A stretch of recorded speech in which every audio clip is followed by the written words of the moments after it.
Hello दोस्तों, आज मैं आपको टीपी लिंक का राउटर TL-MR6400 को अनबॉक्सिंग करके दिखाता हूँ।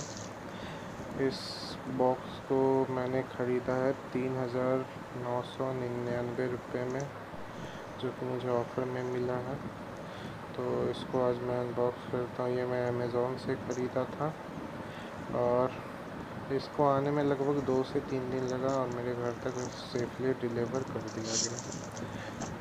और इसमें मैं अपने कुछ पर्सनल यूज़ के लिए इसको ख़रीदा हूँ। मैं इसको अनबॉक्स करके दिखाता हूँ इसके अंदर क्या क्या है। और ये इसके अंदर एक कूट के डब्बे में ये देखिए, यहाँ पे मेरा ये चार्जिंग केबल है 9 वोल्ट का, जिसको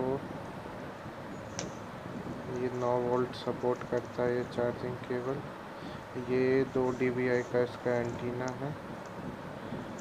इसके 2 dBi का SM में फीमेल एन कनेक्टर लगता है इसमें, और इसके साथ एक सिम और कैट 6 वायर, और साथ में ये टीपी लिंक का राउटर है जो सिम सपोर्ट करता है। और साथ में अगर आप वाईफाई भी यूज़ करना चाहते हैं तो वाईफाई के लिए लैन वैन केबल में वाईफाई लगा के आप